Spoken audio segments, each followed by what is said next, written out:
인생 후반에는 많은 고민들이 생깁니다. 우리의 인생에서 진정한 행복을 이루기 위해 필요한 것이 무엇일지에 관한 고민도 있죠. 지금까지 좋은 생각으로 살아오며 행복을 누리셨다면 좋겠지만 고통을 받으셨다면 괜찮습니다. 이제부터라도 약간의 노력과 마음가짐에 따라 좀 더 풍요롭고 즐거운 인생을 살아갈 수 있습니다. 오늘은 조금 무겁지만 우리의 생각을 전환시켜주는데 도움이 되는 이야기를 해볼까 합니다. 영상을 끝까지 시청하시면 분명히 특별하고 의미 있는 시간이 될 것입니다. 법륜스님과 여러 현인의 말씀 속에서 여러분들의 삶에 도움이 되는 지혜를 찾아보겠습니다. 이 세상을 살며 많은 일이 벌어져도 내가 흔들리지 않는 것을 해탈이라고 합니다. 배를 타고 바다에 가면서 바람도 불지 말고 파도도 치지 마라 이렇게 바라는 것이 아니라 바람아 불려면 불어라, 파도야 치려면 쳐라. 나는 이미 좋은 배를 마련해 놓았고 좋은 항해로를 습득했기에 그 정도는 문제없다. 이런 마음가짐이 해탈입니다. 사람을 처음 만났을 때 그렇게 착해 보였는데 살다 보면 마음에 안 드는 구석이 있고 내 뱃속에 10달을 품어 낳아서 내 마음대로 키운 아이도 클수록 내 말을 안 듣습니다. 이렇듯 세상을 살다 보면 어떻게 세상 일이 내 생각대로만 되겠냐는 생각을 하게 되죠. 이 과정에서 단순하게 삶을 즐기는 것이 행복이 아닐까 하는 생각을 합니다. 파도가 일면 파도를 타고 가면 되고 파도가 지지 않으면 조용히 즐기면 됩니다. 세상 일이 내 생각대로 안 된다고 전혀 고통받을 필요 없습니다. 나이가 드니 오랫동안 소식이 없던 사람들한테서 소식이 옵니다. 그것은 바로 죽었다는 소식입니다. 살아있다는 소식은 오지 않으니까. 소식이 없으면 살아있는 것이죠. 지난달에도 보살님이 돌아가셔서 장례를 치르느라 화장장에 갔었습니다. 화장장 정문에서부터 연구차와 버스들이 밀려 있더군요. 관이 정기화로에 내려가면 고인의 이름 밑에 소각 중이라는 문자등이 켜지고 40분쯤 지나니까 소각 완료 또 10분쯤 지나니까 냉각 중이라는 글자가 켜집니다. 10년쯤 전에는 소각에서 냉각까지 100분 정도 걸렸는데 이제는 50분으로 줄었습니다. 이렇게 기술이 크게 진보했고 의전을 관리하는 절차도 세련되어졌습니다. 냉각 완료가 뜨면 흰뼈 가루가 줄줄이 컨베이어 벨트에 실려서 나오는데 성인 한 사람분이 한 대 반 정도 됩니다. 그리고 직원이 뼈가루를 담아서 유족들에게 나누어 주지요. 유족들은 미리 준비한 것에 뼈가루를 담아서 돌아갑니다. 원통하게 비명 행사한 경우가 아니면 요즘에는 유족들도 별로 울지 않습니다. 오히려 조용하고 자연스럽게 보내주는 경우가 많지요. 부모를 따라서 화장장에 온 아이들은 대기실에 모여서 아이스크림을 먹으며 놀고 있었습니다. 제 입으로 우리는 호상입니다 라며 문상객을 맞는 상주도 있었습니다. 그리고 그날 3살 난 아기도 소각되었습니다. 작은 관이 내려갈 때 젊은 엄마는 돌아서서 울었습니다. 뼈가루는 입자가 고와서 먼지처럼 보이기도 하죠. 이렇게 한 세상 살다 가는구나. 저는 그렇게 생각했습니다. 누구나 죽으면서 그렇게 세상과 작별합니다. 금방 있던 사람이 금방 없어졌는데 뼈가루는 남은 사람들의 슬픔이나 애도와는 사소한 관련도 없고 그저 수명을 다한 것을 말해줄 뿐입니다. 죽으면 말길이 끊어져서 죽은 자는 산 자에게 죽음의 내용을 전할 수 없고 죽은 자는 죽었기 때문에 죽음을 인지할 수 없습니다. 인간은 그저 죽을 뿐 죽음을 경험할 수는 없습니다. 우리는 삶의 무거움과 죽음의 가벼움을 생각해야 합니다. 죽음이 저토록 가벼움으로 우리는 남은 삶의 무거움을 버텨낼 수 있는 건지도 모릅니다. 더한 욕심을 부릴 것도 없고 무거운 짐을 지고 살아갈 필요도 없는 것입니다. 죽음은 날이 저물고 비가 오고 바람이 부는 것과 같은 자연현상입니다. 나이가 들면 죽음이 두렵습니다. 하지만 두려워할 필요가 없습니다. 그저 일상생활을 하듯이 세수를 하고 면도를 하듯이 그렇게 가볍게 죽어야겠구나 하며 미리 정해놓은 일만 생각하세요. 돈 들이지 말고 죽자. 주변 사람을 힘들게 하지 말고 가자. 질척거리지 말고 지저분한 것들을 남기지 말고 가자. 빌려온 것이 있으면 다 갚고 가자. 남은 것이 있으면 다 주고 가자. 입던 옷은 깨끗이 빨아입고 가자, 이렇게 말입니다. 죽음을 앞두고 집에 있는 서랍과 수납장을 들여다보면 이 쓰레기 더미 속에서 한 생애가 다 갔다는 생각에 서글퍼지는 순간이 옵니다. 지금까지 내가 지니고 있었던 것이 거의 전부가 쓰레기였다는 것을 죽음을 앞두고서야 깨닫습니다. 정작 내가 하고 싶었던 일들은 아직 아무것도 하지도 못했는데 왜 그렇게 두 손에 꽉 쥐고 놓지 못하는 인생을 살았나 하는 생각이 듭니다. 인생은 후회의 연속이라지만 욕심을 내서 살았던 지난 날을 떠올리면 그 마음이 너무 공허합니다. 특히 행복을 느끼진 못하고 악착같이 집착하여 자기 자신을 너무 불행에만 가둬놓지 않았나 생각도 들지요. 그래서 나의 삶이 허무하게만 느껴집니다. 이제부터라도 조금 더 의미 있는 것으로 내 인생을 채워보시길 바랍니다. 조그마한 행복을 많이 느낄 수 있게 인생에서 만들어 보세요. 너무 복잡하게 살지 말고 단순하게 사는 생각을 할수록 행복은 찾아옵니다. 또 자연스럽게 보내주어야 할 때를 아는 것은 중요하지요. 제 지인의 아버지는 섬진강 상류의 산골 마을에서 평생 농사를 지으며 사셨다고 합니다.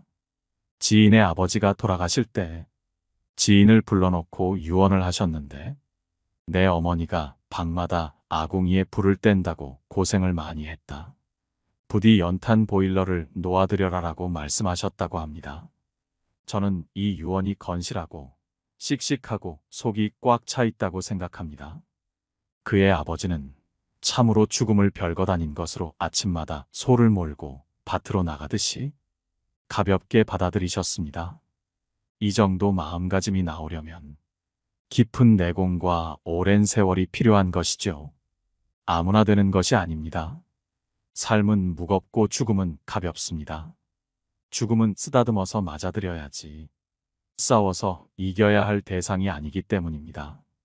이제 다 살았기에 가야 하는 사람의 마지막 시간을 파이프를 꽂아서 붙잡아 놓고 못 가게 하는 의술은 무의미하다는 생각도 합니다.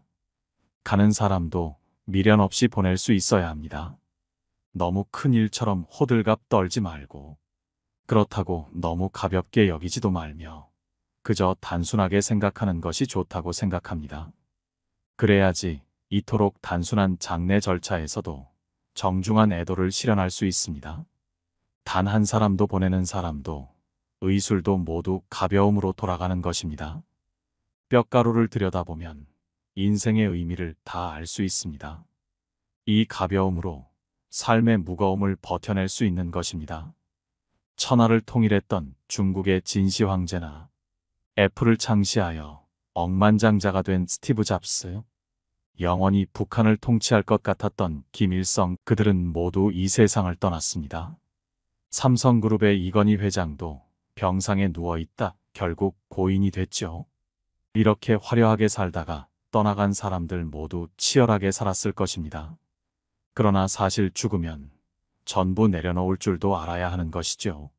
세상에는 없는 게 세 가지가 있습니다. 첫째는 정답이 없습니다. 둘째는 비밀이 없습니다. 셋째는 공짜가 없습니다. 그리고 우리가 죽음에 대해 분명히 알고 있는 것 세 가지는, 첫째는 사람은 분명히 죽는다는 것, 둘째는 나 혼자서 죽는다는 것, 셋째는 아무것도 가지고 갈 수 없다는 것입니다. 마지막으로 죽음에 대해 모르는 것 세 가지가 있습니다. 언제 죽을지 모른다는 것과 어디서 죽을지 모른다는 것, 그리고 어떻게 죽을지 모른다는 것입니다. 그래서 항상 준비하고 있어야 합니다. 모든 사람이 태어나는 방법은 거의 비슷하지만 죽는 방법은 천차만별입니다. 그래서 인간의 평가는 태어나는 것보다 죽는 것으로 결정됩니다. 내가 세상에 올 때 나는 울었고 내 주위의 모든 이들은 웃었습니다. 내가 이 세상을 떠나갈 때는 모든 사람들이 아쉬워하는 가운데 나는 웃으며 홀로 떠나가야 합니다. 그것이 인생을 최고로 잘 산 것입니다. 행복한 삶을 살아가세요. 걸을 수 있고 먹을 수 있고 친구들과 대화할 수 있고 이렇게 살아있는 지금이 더없이 소중하고 감사한 것입니다. 삶은 소풍입니다. 가는 길에 쉬었다가 오는 길에도 쉬고 또 중간에 틈나는 대로 쉬어야 하는 것입니다. 인생을 너무 바쁘게 살지 마세요. 그저 단순하게 살아가세요. 너무 많은 복잡한 일에 얽혀 고통을 받으며 살아갈 필요는 없습니다. 물론 그렇게 사는 것이 자신에게 맞는 사람도 있겠지만 고통을 받으며 복잡하고 괴롭게 살아갈 필요는 없다고 생각합니다. 나에게 주어진 하루하루의 삶을 그 자체로 소중히 여기고 감사하며 고마운 마음으로 사는 게 좋습니다. 모든 사람이 하루하루를 마치 무슨 목적을 완수하기 위한 수단인 것처럼 소모해서는 불행할 수 있지요. 부처님은 우리에게 인생에 있어서 소풍을 권했습니다. 우리는 일하러 세상에 온 것도 아니고 반드시 성공하려고 온 것도 아닙니다. 그런 것은 다 부차적이고 수단적인 것입니다. 우리 모두가 전생에 무엇을 잘하고 못했는지는 모르지만 한 세상 행복하게 보낼 수 있는 삶이라는 것을 선물로 받은 것입니다. 삶을 수단시하지 말고 삶 자체가 목적임을 깨우치세요. 이 삶이라는 여행은 무슨 목적지가 따로 있는 것이 아니라 그 자체가 목적인 것입니다. 그러니 이 여행 자체를 즐기시길 바랍니다. 가급적 작은 행복을 많이 느끼며 주변 사람들과 함께하면 좋겠지요. 멀리 소풍 가서 노는 이야기에 번뇌와 고통만 가득하다면 그것은 참된 인생이라 할 수 없을 것입니다. 참으로 기막힌 사연과 세상 속에서도 행복과 기쁨이 있는 삶을 살아가세요. 단순하게 생각하고 고마움을 전하면 그런 삶을 살아갈 수 있습니다. 곱게 늙어가는 이를 만나면 세상이 참 고와 보입니다. 늙음 속에 낡음이 있지 않고 도리어 새로움이 있지요. 곱게 늙어가는 이들은 늙지만 낡지는 않습니다. 늙음과 낡음은 글자로는 불과 한 획의 차이밖에 없지만 품은 뜻은 서로 정반대의 길을 달릴 수 있습니다. 늙음과 낡음이 함께 만나면 허무와 절망밖에는 아무것도 남지 않습니다. 늙음이 곧 낡음이라면 삶은 곧 죽어감일 뿐입니다. 늙어도 늙지 않는다면 삶은 나날이 새롭습니다. 몸은 늙어도 마음과 인격은 더욱 새로워집니다. 더 원숙한 삶이 펼쳐지고 깨우침이 다가옵니다. 늙은 나이에도 젊은 마음이 있습니다. 늙었으나 새로운 인격이 있습니다. 젊은 나이에도 낡은 마음이 있습니다. 겉은 늙어가도 속은 날로 새로워지는 것이 아름답게 늙는 것입니다. 겉이 늙어갈수록 속이 더욱 낡아지는 것이 추하게 늙는 것입니다. 늙음과 낡음은 삶의 아름다움과 추함을 갈라놓습니다. 누구나 태어나면 나이 들어가게 됩니다. 하지만 몸은 비록 늙었지만 마음만은 언제나 새로움으로 살아간다면 평생을 살아도 늙지 않습니다. 곱게 늙어간다는 것은 참으로 아름다운 인생입니다. 고운 자태로 거듭 태어나는 노년의 삶은 아름답습니다. 행여 늙는 것이 두렵고 서럽습니까? 마음이 늙기 때문입니다. 마음을 새롭게 새로움으로 바꿔보세요. 늙어가는 나이테는 인생의 무게를 보여줍니다. 그만큼 원숙해진다는 것이겠죠. 천천히 걸어도 빨리 달려도 우리에게 주어진 시간은 오직 한 세상입니다. 우리는 결국 가야 할 곳으로 떠나갑니다. 소중한 시간에 사랑하며 이해하며 살아보세요. 우리에게 주어진 둘도 없는 삶. 지난날 돌이키며 후회하기보다는 남은 날을 아름답게 가꾸는 일에 희망을 거시길 바랍니다. 그렇게 행복한 세상이 만들어지는 것입니다. 마침내 바람에게도 돌멩이에게도 보이지 않는 마음에게도 고마움을 느끼며 정다운 사람들과 오붓하게 웃음을 나누면 마음이 부자인 사람이 됩니다. 풍요로운 마음으로 주변 사람들과 미소가 끊이지 않는 삶을 사시길 바랍니다. 그저 단순하고 자연스럽게 흘러보내는 마음가짐을 유지하여 행복을 끌어당기고 인생에 배치하는 삶을 사시면 좋겠습니다. 이야기를 들으며 단순하게 생각하고 작은 일에도 감사할 줄 아는 것이 정말 중요하다고 느꼈습니다. 그리고 이것이 우리의 진정한 행복을 만드는데 도움을 주는 것이 아닐까요? 물론 우리가 치열하게 삶을 살아가다 보면 가끔 소중한 것을 지나칠 때가 많습니다. 복잡하게 생각하는 순간도 많지요. 그 과정에서 많은 고통을 받곤 하는데요. 저도 무심코 놓치고 있는 작지만 소중한 것들을 한 번씩 의식적으로라도 인지하는 시간을 가져야겠다는 생각이 들었습니다. 이상으로 인생의 지혜였습니다. 들을수록 지혜가 깊어지는 여러분의 삶을 응원합니다. 구독과 좋아요, 알림 설정은 영상 제작에 큰 힘이 됩니다.